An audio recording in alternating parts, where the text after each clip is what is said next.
Ons onderwerp van vanoggend is van wildernis tot genade. Die Ou Testamentiese teks wat ons sopas gehoor het, plaas ons in 'n periode geliefdes van verwarring en wanhoop aan die kant van die Israeliete.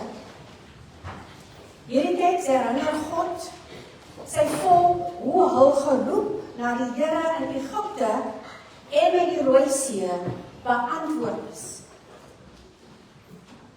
En eintlik wil dit sê, luister na die getrouheid van God. Uit die wildernis van sonde het die hele gemeente van die Israeliete in fases gereis, net soos die Here hulle beveel het om te doen. En toe het hulle kamp opgeslaan by Refidium, wat genoem word 'n plek van rus. Maar by hierdie plek van rus was daar geen water nie. Niks vir hulle om te drink nie. En uiteindelik het die mense met Moses moeilik geraak en gestry met hom. En hulle het vir hom gevra, maar gee vir ons water om te drink. En Moses het uiteindelik vir hulle gesê, waarom stry julle met my? Waarom toets julle die Here? Maar die mense was dors en het teen Moses gekla en gesê, waarom het jy ons uit Egipte uitgebring? Om ons en ons kinders en ons vee van dors te laat sterwe. En so geliefdes het Moses uiteindelik tot die Here geroep. En vir God gevra, wat moet ek met hierdie volk doen? Hulle was amper gereed om my te stenig. En die Here sê vir Moses, gaan jy vooruit. Gaan jy voor hulle uit en neem die oudstes onder jou saam. Neem die leierskap onder jou saam. Neem in jou hand die staf waarmee jy op die Nyl geslaan het. En dan gaan jy. Maar wat die Here nog vir hom sê, is ek sal daar voor jou op die rots by Horeb wees. Ek sal daar staan. En Horeb se betekenis, geliefdes, is droogheid, bergagtigheid. God sê vir hom, ek sal daar reeds voor jou staan. En dan sê God vir hom, slaan na die rots en water sal daar kom sodat die mense kan drink. En Moses het gedoen soos die Here van hom vra, in die teenwoordigheid van die oudstes. En dit is so belangrik. In die teenwoordigheid van die leierskap het hy gedoen wat die Here gevra het. Daardie plek het hy Massa genoem. Die plek in die wildernis waar die Here getoets is. En Meriba, die plek in die wildernis waar hulle met Moses gestry het. En omdat die Israeliete gestry het en die Here getoets het, hulle die Here getoets en gevra, is die Here onder ons of nie? God is bewus van die gedagtes en die vrese van die mens. En in hierdie vers sien ons hoe God optree om nie net hulle dors te les nie, maar ook hulle behoefte van gemoedsrus te bevredig. Deur Moses terug om die oudstes saam te neem, broers en susters, keer die Here vir hulle as leiers goed. Dit dien 'n tweeledige doel. Eerstens versterk dit die gesag van die oudstes in die oë van die mense. En tweedens herinner dit die mense dat God vir hulle leierskap voorsien het. In alle aspekte van hulle lewe het God voorsien. Selfs verder as Moses en Aaron het God vir hulle in leierskap dan voorsien.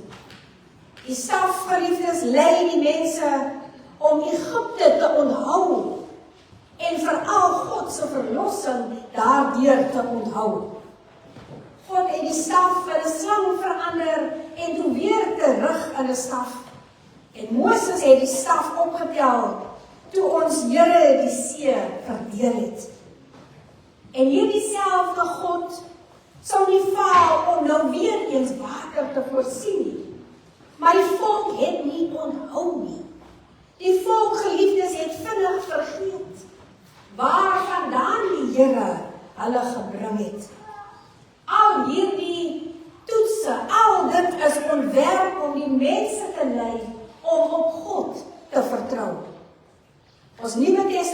gedeelte. Hierdie gedeelte leer ons dat wanneer 'n mens in Jesus Christus glo, hy dood word vir sonde en die wet. En alleen deur geloof lewendig word in Christus. Luister na die lewensgewende woord van die Here. Daarom, geliefdes, aangesien ons deur geloof geregverdig is, het ons vrede met God deur ons Here Jesus Christus, deur wie ons toegang verkry tot hierdie genade waarin ons staan. En ons roem en ons hoop om die glorie van God te deel. En nie net dit nie, maar ons roem, geliefdes, ook in ons lyding wanneer ons swaar kry. Wanneer daar nie water is nie, dan roem ons ook daarin.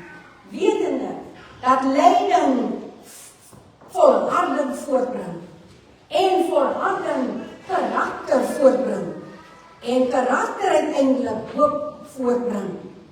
En hoop, geliefdes, stel ons nie teleur nie.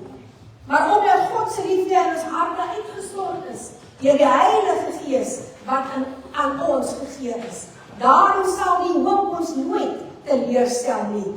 Want terwyl ons nog swak was, het Christus op die regte tyd vir die goddeloses gesterwe. Inderdaad, geliefdes, selfs sal iemand vir 'n regverdige persoon sterf, alhoewel iemand daar werklik durf om vir 'n goeie persoon te sterf. Maar God bewys sy liefde vir ons in die feit dat terwyl ons nog sondaars was, het hy vir ons gesterf. Het Christus vir ons gesterf. En baie seker dan, nou dat ons deur sy bloed geregverdig is, sal ons deur hom van die toorn van God gered word. Want ons, as ons terwyl ons vyande was, met God versoen is deur die dood van God se seun, geliefdes, sal ons baie sekerder, nou dat ons versoen is, deur sy lewe gered word. Maar meer as dit, roem ons selfs in God deur ons Here Jesus Christus, deur wie ons nou versoening ontvang het. Op hierdie derde Sondag in lydingstyd, geliefdes, fokus ons op die tekste wat sê, onthou die Here, onthou God en sy weldade aan ons bewys. Gaan vooruit van die mense, sê God aan Moses, neem jou staf in die hand, waarmee jy die Nyl in twee laat slaan het. Die laaste 2 jaar en onlangs is steeds uitdagende jare in die wêreld. Terwyl wêreld ongekende oorloë in die gesig staar met Iran en Israel, Amerika vind daar veranderinge plaas en word ons lewens ontwrig daardeur. Verskywings gebeur. Daar's beweging, there's movement. Wat moontlik nodig is om te maak. Daar's uitdagings wat ons in die gesig staar. Soos stygings in brandstofpryse. Soos rentekoerse wat dalk mag geaffekteer mag word. En hierdie goed is kommerwekkend, geliefdes. En wanneer ons die gesigte van 165 kinders sien, wat hul onskuldige lewens deur besielaanvalle verloor het, wat op aarde vra ons dan? Wat is hier besig om te gebeur? En dan kyk ons na die arrogansie van leiers, en wat dink dat hulle nie skuldig is aan massamoord nie.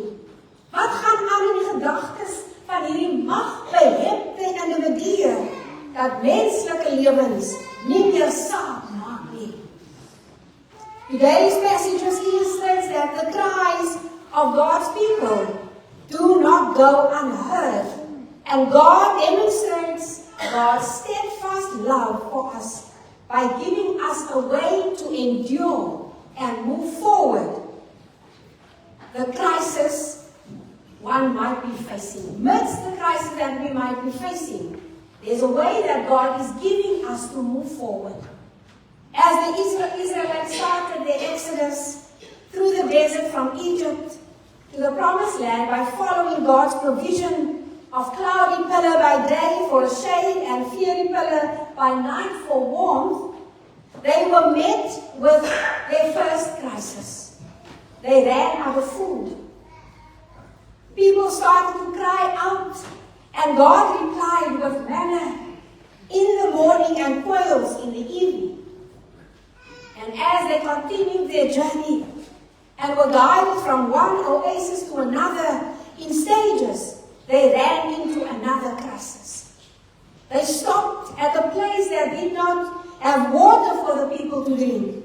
And by this stage in their journey, they knew the signs, what to look for and how to dig for water in the desert. After all their searching, they must not have found any, and hence started to cry out to Moses and God. And then God's reply is what is striking. The Lord said to Moses, "Go ahead of the people. Take in your hand the staff with which you struck the Nile." And then lastly he says, "I will be standing there in front of you." Nergens sê die Here vir hom om alleen te gaan nie. Nergens sê God vir hom om iets op sy eie te gaan doen nie. Al die pad versterk die Here vir hom. En hoekom doen God dit? Omdat Moses in sy geloof staan en hy doen en hy eerbiedig dit wat God aan hom gee om te doen. God is always with people whom God has chosen. God has given us the abilities and tools to fight such crises. And God, brothers and sisters, has always been our companion, walking and standing with us, moving ahead of us, giving us leaders to support us, providing so that we must know that He is with us. And not only that, as we look with hope for the brighter day and solution to our crisis or crises, we will see how God has been faithful. For it will be a continuation of God working in, through, and around us, as God has shown the Israelites. We all know how Israelites get their water. And Moses, he struck a rock with a staff that he struck the Nile to show the power of God in Egypt. Then the lifeless rock splits into two to give life.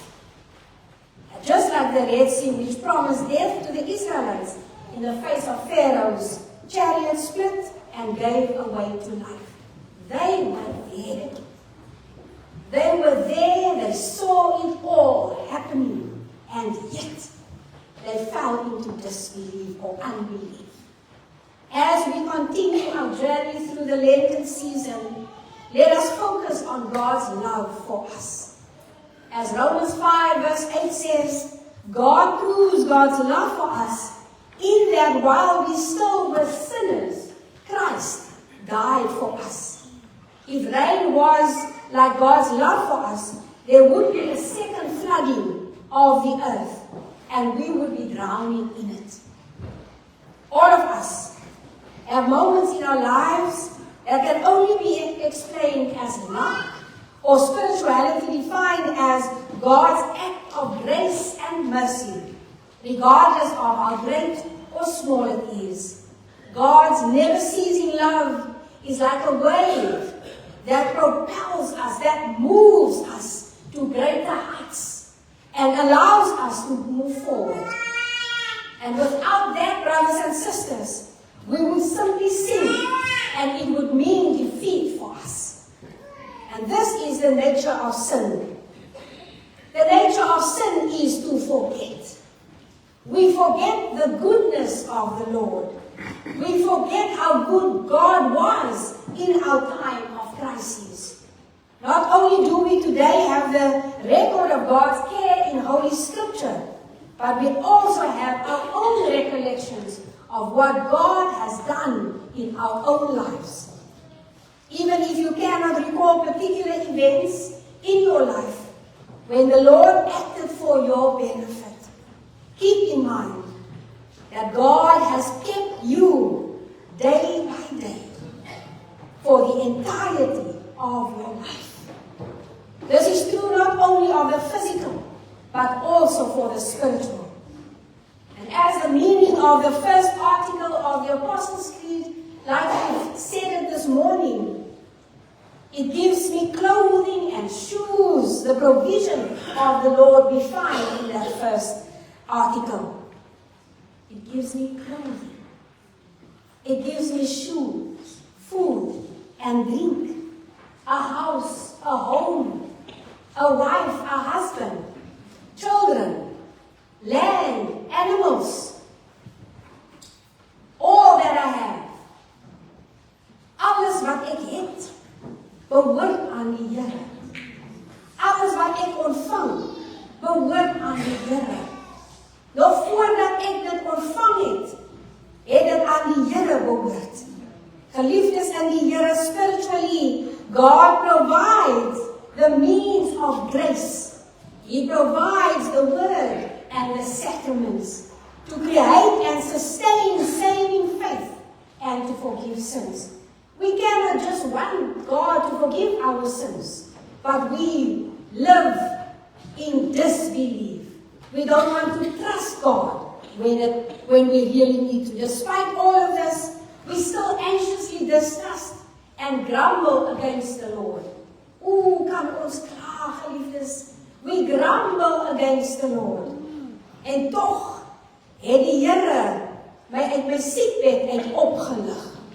We grumble against the Lord, en toch het die Here aan my 'n werk voorsien. We grumble against the Lord, en toch het die Here vir my vir 'n maand lank kos voorsien. We grumble against the Lord. We distrust Him when we need to pay our bills, when we need to pay our bond. We distrust Him. We lose our faith amidst our crises. And our Lenten season and these two scriptures that we read this morning is asking, requesting of us to trust the Lord, to have faith in the Lord. Don't be led by your sin and your sinfulness. Be led by the God who never fails us.